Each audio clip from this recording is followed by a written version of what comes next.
সবাইকে স্বাগতম জানাচ্ছি আমাদের আজকের টেকনিক্যাল অ্যানালাইসিসের উইকলি মার্কেট আপডেট টিউটোরিয়ালে। আমাদের উইকলি মার্কেট আপডেটের টিউটোরিয়ালটা শুরু করার পূর্বে আমরা সর্বপ্রথম কিছু জিনিস দেখব, তারপরে হচ্ছে ইন ডিটেলস কিছু স্টকের অ্যানালাইসিস দেখব। আজকে ভিডিওটি খুব লম্বা করব না বা খুব বেশি বড় হবে না, আশা করি আপনাদের সকলের খুব কাজে আসবে। আপনারা আমার স্ক্রিনে যে জিনিসগুলো দেখতে পাচ্ছেন, এটা হচ্ছে মার্কেট টার্নওভার।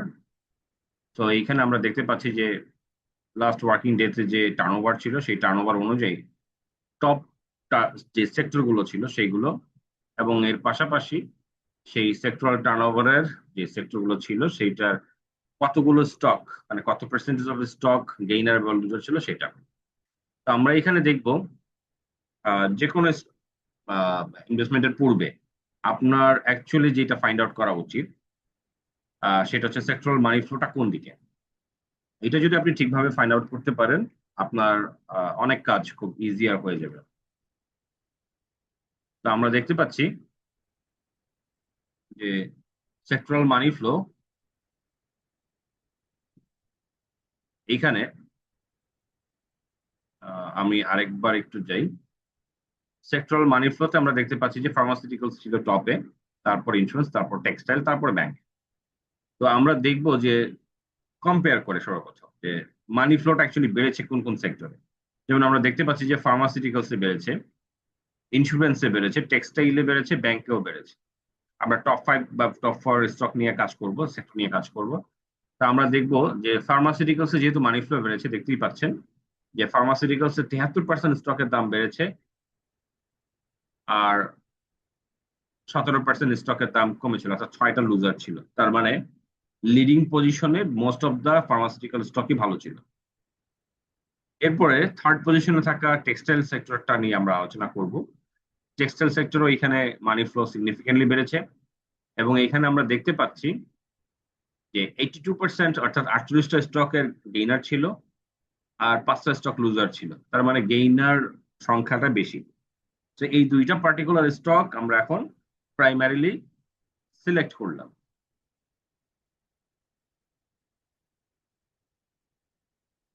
তাহলে আমরা ফার্মাসিউটিক্যালস এবং টেক্সটাইল এর সেক্টরের যে স্টক গুলো সেইগুলো একটু অ্যানালাইসিস করবো এবং দেখবো যে অ্যাকচুয়ালি কি হয়। তো সেটা যাওয়ার আগে আমরা সর্বপ্রথম একটু মার্কেট নিয়ে আলোচনা করব।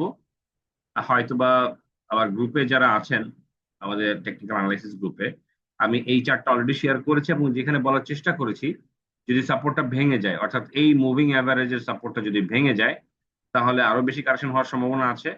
বাট কোনো কারণে যদি এটা আবার সাপোর্ট নিয়ে নেয়, তাহলে কনসলিডেশন এবং যে বুলিশ প্যাটার্ন সেটা কন্টিনিউশনটা থাকবে। তো আমরা দেখতে পাচ্ছিলাম যে মার্কেট অনেকগুলো ইনভার্টেড হ্যামার তৈরি করার পর একটা কারেকশনে যায় এবং আবারও মার্কেট কামব্যাক করে, এবং আপাতত দেখা যাচ্ছে যে মার্কেট এই শর্ট টার্ম মুভিং অ্যাভারেজের উপর, অর্থাৎ শর্ট টার্ম বুলিশ অবস্থায় আছে। হয়তো মার্কেটের এইখানে আরো বেশ কিছুটা কনসলিডেশন যাবে এবং 5,600 থেকে 5,700 এই রেঞ্জের মধ্যে হচ্ছে কনসলিডেশনটা ফেজটা কন্টিনিউ করবে। এবং এখানে যে জিনিসটা হতে পারে আরো, এই যে বুলিঞ্জার ব্যান্ড, এই যে নিচে বটম বুলিঞ্জার ব্যান্ডটা বটম ব্যান্ড, এই দুইটা ব্যান্ড কি হবে, গ্যাপটা আস্তে আস্তে কমে ফেলবে, অর্থাৎ স্কুইজ হতে হতে এইখানটায় যেমন দেখতে পাচ্ছেন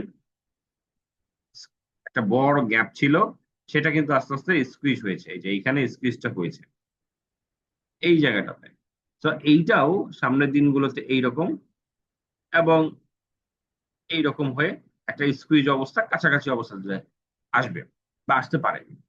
এবং এই স্কুইজ অবস্থা থেকেই পরবর্তীতে একটা মোমেন্টাম নতুন করে ক্রিয়েট হবে, এবং এর মধ্যে এরকম করে কনসেন্ট্রেশন চলতে পারে। তো এই কনসেন্ট্রেশন গুলো চলার পরে মোমেন্টামটা আবার আস্তে আস্তে কি হবে, স্টোর হবে, দেন আবার একটা ব্রেকআউট করে, অর্থাৎ এই লেভেলটার ব্রেকআউট করে একটা জাম্প দিতে পারে এবং একটা বুল রান শুরু হতে পারে। আশা করি ইন্ডেক্সের ব্যাপারে আমাদের এই শর্ট অ্যানালাইসিসটা আপনারা হয়তো ধরতে পেরেছেন। এরপর আমরা যাবো পার্টিকুলার কিছু স্টকের পজিশন দেখতে। যেহেতু আমি বলেছি যে সেক্টরাল মানি ফ্লো ছিল ফার্মাসিউটিক্যালস এবং টেক্সটাইল সেক্টরের দিকে, ইন্স্যুরেন্সের সেক্টরের দিকে ছিল, আমি টেক্সটাইল এবং ফার্মাসিউটিক্যালস এই দুইটা সেক্টরকে পটেনশিয়াল ধরে আগাতে চাচ্ছি বা আগাচ্ছি। সো এখানে কিছু স্টক নিয়ে আমরা আলোচনা করব যেগুলোর টেকনিক্যাল অবস্থা মোটামুটি ভালো। আহ, তো সেইগুলো আলোচনা করার সাথে সাথে আমরা একটু দেখব যে আইটি কোম্পানি, এটা যদিও সেক্টরাল মানি ফ্লোর সঙ্গে আমি ওইভাবে অ্যাড করিনি, বাট টেকনিক্যাল চার্ট কেমন আছে সেটা একটু আমরা দেখার চেষ্টা করব। এডিএন টেলিকম, দেখতেই পাচ্ছেন যে এই শর্ট টার্ম মুভিং অ্যাভারেজ অর্থাৎ 9 ডেজ এর যে মুভিং অ্যাভারেজ এইটাকে ফলো করছে। এখানে একটা হ্যামার পজিশন ক্রিয়েট করেছে, তার মানে একটা বুলিশ অবস্থা আবার ফেরত আসছে। তো এইটা যেটা হতে পারে, এই moving sorry MACD Bollinger band, Bollinger ব্যান্ডটা আস্তে আস্তে স্কুইজ হতে পারে, এইটাও আস্তে আস্তে স্কুইজ হতে পারে এবং একটা পর্যায়ে যে গ্যাপটা কমে এসে জাম্প আসতে পারে। আমরা এখানে কিছু জিনিস একটু দেখবো। দেখতেই পাচ্ছেন যেটা বুল রান হওয়ার সময় একটা বড় ভলিউম ক্রিয়েট করেছিল এই জায়গাটাতে, কিছুটা প্রাইস রিট্রেস করে বলিঞ্জারের মিড মিডল ব্যান্ড অথবা মুভিং অ্যাভারেজের যে আমরা 26 ডেজের যে মুভিং অ্যাভারেজ সেইটাতে সাপোর্ট পায় এবং আস্তে আস্তে আবারও বুল রান শুরু করে। তো এইখানে এই ভলিউম গুলো হচ্ছে কনসলিডেশন ভলিউম বা অ্যাকিউমুলেশন ভলিউম। এই ভলিউম থেকে যখন আবার ইনক্রিজ করা শুরু করবে, এখানে দেখতে পাবেন একটা ব্রেকআউট হয়ে শেয়ার প্রাইসটা পরবর্তী যে রেজিস্ট্যান্স জোন আমরা দেখার চেষ্টা করি, পরবর্তী যে রেজিস্ট্যান্স জোন সেখানে যাওয়ার চেষ্টা করবে। তো পরবর্তী রেজিস্ট্যান্স জোন হবে, আমরা যদি এইটাকে ধরি, এইটা একটা ব্রেকআউট হয়েছে 66 টাকায়। আমরা একটু বোলিঞ্জার ব্যান্ড এবং আদার্স গুলো একটু আমরা ইয়ে করে দিলাম, হাইড করে দিলাম। তো আমরা দেখতে পাচ্ছি যে এইখানে একটা রেজিস্ট্যান্স, এই জায়গাটাতে একটা রেজিস্ট্যান্স 78 টাকা, এইটা ব্রেকআউট করতে পারলে এইখানে মোটামুটি একটা রেজিস্ট্যান্স অর্থাৎ 88 টাকা। তো ভালো একটা অপরচুনিটি এইখানে আমরা দেখতে পাচ্ছি।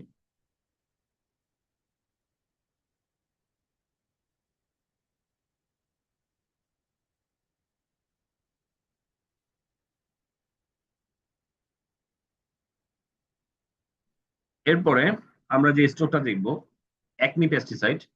যেহেতু বলেছিলাম যে ফার্মাসিউটিক্যালস কোম্পানির একটা স্টক, ফার্মাসিউটিক্যালস কোম্পানির মানি সেক্টরাল মানি ফ্লোটা বেড়েছিল। তো আমরা একটু একমি পেস্টিসাইডটা দেখে আসবো। দীর্ঘ একটা বুলিশ র্যালির পর এই যে বুল রান রিট্রেস করেছে এবং এই রিট্রেসমেন্টটা এই জোনটাতে কি করছে, আবার সাইডওয়ে ক্রিয়েট করেছে এবং এই সাইডওয়ে থেকে আস্তে আস্তে সে কি করছে, মোমেন্টামটা নতুন করে তৈরি করার চেষ্টা করছে। যদিও মুভিং অ্যাভারেজের মধ্যে এখন আছে, অর্থাৎ 24 টাকার উপরে উঠে গেলেই মুভিং অ্যাভারেজের উপরে চলে যাবে। আমরা দেখতে পাচ্ছি যে ভলিউমটা খুব সিগনিফিকেন্টলি ছিল, সেখান থেকে ডিক্লাইন করতে করতে এখন একটা মিনিমাল পর্যায়ে চলে আসছে। তো এই ভলিউমটা, এখানে যে অ্যাকিউমুলেশন হচ্ছে, এই ভলিউমটা যদি দেখেন আরো বাড়ছে, অর্থাৎ এইখানে আমরা অ্যাভারেজে দেখছি 36 লাখের মতো ভলিউম। তো 20 লাখের উপরে যদি ভলিউম নিয়ে কন্টিনিউ করে, শেয়ার প্রাইস আবারও কিন্তু এখান থেকে বাড়তে পারে। আমরা এরপরে যেটা দেখবো, টেক্সটাইলের কথা বলেছিলাম, তো আমরা টেক্সটাইলের কিছু স্টক দেখবো। এসিএফএল, আমান কটন ফিব্রাস, সেম প্যাটার্ন, একটা বুল রান হয়েছে। এই বুল রান হওয়ার পরে রিট্রেস এবং এই জায়গাটাতে এখন একটা কনসলিডেশন চলতেছে। যেহেতু এই কনসলিডেশন ফেজে শর্ট টার্ম মুভিং অ্যাভারেজকে অনার করেছে এবং ওভারঅল যে ভলিউম, সেই ভলিউমটা আস্তে আস্তে অ্যাভারেজ ভলিউমকে টাচ করতে যাচ্ছে। আশা করা যায় এই ভলিউমটা যদি 2 লাখের উপরে কন্টিনিউ করে, অর্থাৎ অ্যাভারেজ ভলিউমের কাছাকাছি যদি ভলিউম কন্টিনিউ করে, এই স্টকটারও প্রাইস মুভমেন্ট হবে। তো আমি এখানে যে জিনিসগুলো বলছি সেগুলো যদি আপনারা নজর রাখেন, লাইক যেমন বলছি যে 2 লাখের উপরে ভলিউম যদি কন্টিনিউ করে, এই কনসোলিডেশন জোন থেকে আস্তে আস্তে মোমেন্টাম গেইন করে কিন্তু ব্রেকআউট করবে, এবং সেক্ষেত্রে কন্ডিশন হচ্ছে বেশ কিছু জায়গায় বলে দিচ্ছিলাম যে মুভিং এভারেজ সাপোর্টেড থাকতে হবে, এইরকম ব্যাপার স্যাপার। আমরা এরপরে যে স্টকটা নিয়ে আলোচনা করব, আলহাজ টেক্সটাইল।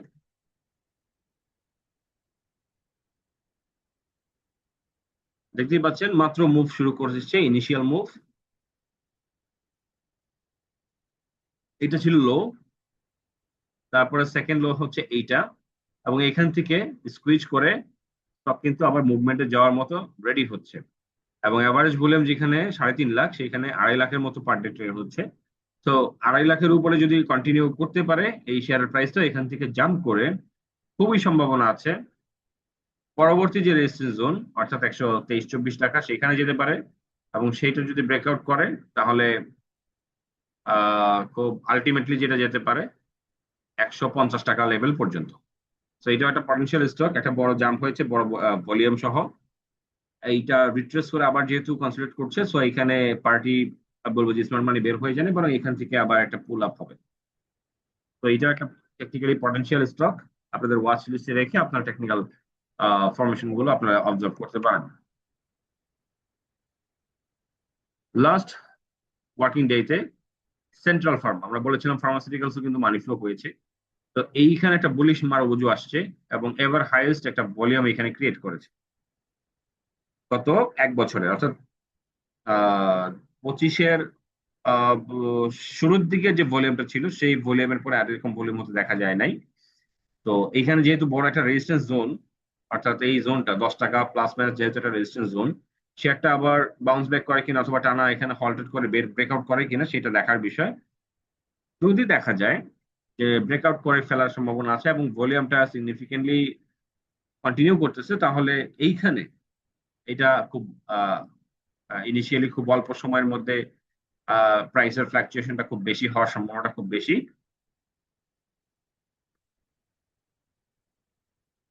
তো এইটা একটা স্টক ফার্মাসিউটিক্যালস কোম্পানির, যদিও জেট ক্যাটাগরি ফান্ডামেন্টালি খুব একটা বেশি স্ট্রং নয়, কিন্তু যেহেতু ভলিউম হয়েছে, এটা একটা ইন্ডিকেশন যে শেয়ারের একটা মুভমেন্ট আসছে, এবং এটার প্রাইসটা আমার মনে হয় সামনের দিনগুলোতে প্রাইসটা মুভ করবে। তো আমরা যদি রেজিস্ট্যান্স জোনগুলোকে দেখি, আমরা দেখবো যে 11 টাকায় রেজিস্ট্যান্স আছে, 12 টাকার দিকেও রেজিস্ট্যান্স আছে, এবং এটা পার করলে ধাপে ধাপে শেয়ারের রেজিস্ট্যান্সটা 15 থেকে 15.5 টাকা পর্যন্ত যাওয়ার একটা ভালো চান্স আছে।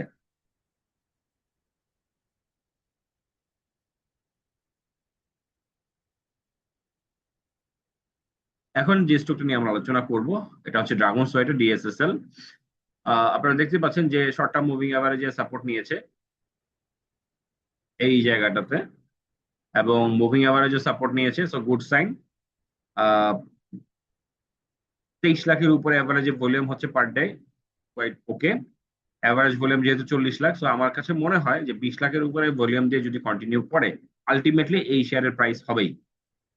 এবং দেখার বিষয় যে ইমিডিয়েট রেজিস্ট্যান্স যেটা আছে 11.40 বা 50, এরপরে রেজিস্ট্যান্স হচ্ছে এখানে একটা ট্রিপল টপ, অর্থাৎ 11.80, সেটা যদি ব্রেকআউট করতে পারে, এইখানে একটা রেজিস্ট্যান্স আছে 13 টাকা।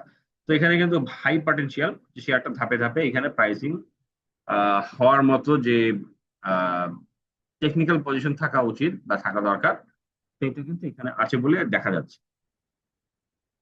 এরপরে আমরা টেক্সটাইলের আরো একটা কোম্পানি স্টক দেখবো বা টেকনিক্যাল পজিশন দেখবো, সেটা হচ্ছে ফ্যাকডিল। রিসেন্টলি বড় একটা ভলিউম এবং প্রাইসের স্পাইক দিয়ে মুভমেন্ট শুরু করে, এবং আমরা দেখতে পাচ্ছি যে শর্ট টার্ম মুভিং অ্যাভারেজে এবং বলিঞ্জারের মিডল ব্যান্ডে সাপোর্ট পেয়েছে, সো দুইটা জিনিস কনফার্ম করেছে।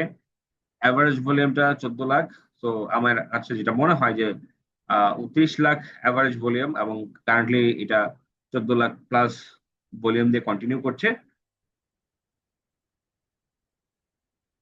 আমার মনে হয় যে টেকনিক্যালি ভলিউমটা যেহেতু 15 লাখের উপরে কন্টিনিউ করছে বা আশেপাশে করছে, এটা রিট্রেসের পরে এই লেভেল থেকে কনসলিডেশন করে আবারও একটা মুভমেন্ট আসতে পারে। সেই ক্ষেত্রে আমাদের রেজিস্ট্যান্স জোনগুলো হতে পারে 18 টাকা, এখান থেকে হতে পারে 18.70, আর এইখান থেকে যদি আমরা টার্গেট করি তাহলে 21 টাকা। তো এখনো পর্যন্ত এটা ভালো হওয়ার মতো স্কোপ আছে এবং প্রাইস গ্যাপ হওয়ারও আমরা দেখলাম যে খুব ভালো একটা স্কোপ আছে এবং প্রাইস গ্যাপটা খুব বেশি নয়, কিন্তু মডারেট একটা গ্যাপ। অর্থাৎ এখান থেকে বাড়লেও আরো যদি আমরা যদি ধরি এখান থেকে আরো 5 টাকার মতো বাড়ে, তাও কিন্তু এটা ভালো একটা প্রাইস গ্যাপ করার মতো স্পেস আছে। আমরা এখন যেটা দেখবো মালিক স্পিনিং লিডিং পর্যায়ে আছে, মার্কেটে ভালোই ভলিউমে ট্রেড হচ্ছে। তো এইখানে কিছু বিষয় একটু বললাম, মানে শেয়ার করলাম। সেটা হচ্ছে যে এই যে মালিক স্পিনিং এখন রেজিস্ট্যান্স জোনে আছে। মালিক স্পিনিং এখানে হাইয়েস্ট একটা ভলিউম নিয়ে ট্রেড হয়েছে, এইখানেও ভলিউম নিয়ে ট্রেড হয়েছে। হ্যাঁ, এই জায়গাগুলোতে কিন্তু ভলিউম নিয়ে ট্রেড হয়েছিল। তো এই জিনিসগুলো এখানে তুলে নেওয়ার বিষয় হচ্ছে যে মার্কেটে কিন্তু লিডার থাকে কিছু না কিছু, এবং সেই লিডার গুলোর আহ, অনুসরণ করে অন্যান্য স্টক গুলো কিন্তু মুভ করে। তো রিসেন্টলি আমরা দেখতে পেলাম যে টেক্সটাইলে লিডিং পর্যায়ে যে স্টক গুলো মুভ দিচ্ছে তার মধ্যে মালেক অন্যতম, তার মধ্যে ধরেন পিটিএল অন্যতম, তার মধ্যে আদার্স আরো অনেক কিছু অনেক স্টক আছে সেগুলো অন্যতম। তো এইগুলোকে দেখা দেখি বাকি যে টেক্সটাইল সেক্টরের গুলো আছে সেগুলো কিন্তু একটু করে মুভ করছে, এবং এইগুলো মুভমেন্ট মানে হচ্ছে ওভারঅল টেক্সটাইল সেক্টরে একটা মানি ফ্লো কন্টিনিউ করছে, পাবলিক পার্টিসিপেশন বাড়ছে, স্মার্ট মানি অ্যাক্টিভ আছে। এবং রিসেন্টলি আপনারা হয়তো নিউজ দেখেছেন যে বাংলাদেশ ভিয়েতনাম এবং চাইনাকে টেক্সটাইল এক্সপোর্টে অর্থাৎ আরএমজি এক্সপোর্টে শীর্ষে অবস্থান করছে, 1 নম্বর পজিশনে অবস্থান করছে। তো সবকিছু মিলিয়ে হয়তো বা টেক্সটাইল সেক্টরটা আরো কিছুদিন তার এই মোমেন্টামটা ধরে রাখতে পারবে। সর্বশেষ আমরা যে স্টকটা নিয়ে আলোচনা করবো সেটা হচ্ছে national feed mill. Food and আয়ারের একটা স্টক, আপনারা দেখতেই পাচ্ছেন যে একটা ভালো জাম্প করেছে, ভলিউমটা খুব হাই। তো যেহেতু খুব শর্ট সময়ের মধ্যে প্রাইসের আপ হয়েছে, এইটা আরো করতেও পারে, অথবা একটা পজ নিয়ে কনসলিডেট করে তারপরে ফার্দার আরো মুভ করতে পারে। তো এই ধরনের স্টক গুলো হচ্ছে লিডিং। হ্যাঁ, যেমন ন্যাশনাল ফিড মিল কন্টিনিউ করেছে, তার মানে ইন্ডেক্স এগুলো কিন্তু ভালো করতে পারে। যদি সেখানে ভলিউম স্পাইক দেখেন, সেটা আপনাদের জন্য একটা পটেনশিয়াল স্টক হতে পারে। তারপরে হচ্ছে ন্যাশনাল ফিড মিল যেহেতু কন্টিনিউ করছে, তাহলে আমান কটন, সরি, আমান ফিড, সেটাও কিন্তু ভালো করতে পারে। তো এই ব্যাপারগুলোকে আপনারা মিলিয়ে নিবেন। হ্যাঁ, মিলিয়ে নিলে দেখবেন যে স্টক ফাইন্ড করা আপনাদের জন্য অনেক বেশি ইজিয়ার হয়ে যাবে। তো আজকে এই পর্যন্তই, ভালো থাকবেন। আশা করি স্টকের এই অ্যানালাইসিস গুলো কিছুটা হলে আপনাদের উপকারে আসবে। ভালো থাকবেন সবাই, এবং যারা এখন আমাদের আহ টেকনিক্যাল অ্যানালাইসিস যে গ্রুপটা আমরা তৈরি করেছি সেইটাতে জয়েন করে নিয়ে তারা করতে পারেন, কারণ অনেক সময় অনেক কিছু আসলে এরকম ভিডিও পাবলিশ করে করে বলা সম্ভব হয় না, কিন্তু আমরা আমাদের গ্রুপে সেটা শেয়ার করে থাকি। হয়তো ইনস্ট্যান্ট অনেক কিছু আমাদের কাছে মনে হয় সেটাও শেয়ার করে থাকি, যেটা ইনস্ট্যান্ট ভিডিও করে আসলে পাবলিশ করাটা সম্ভব হয় না। তো আমার মনে হয় যে আমাদের গ্রুপে যদি জয়েন করে থাকেন আপনাদের উপকারে আসবে। তো ভালো থাকবেন সবাই। ইনশাল্লাহ আরো একটা ভিডিও নিয়ে আপনাদের সঙ্গে আলোচনা হবে বা কথা হবে। ধন্যবাদ, সে পর্যন্ত ভালো থাকবেন সবাই। ধন্যবাদ সবাই।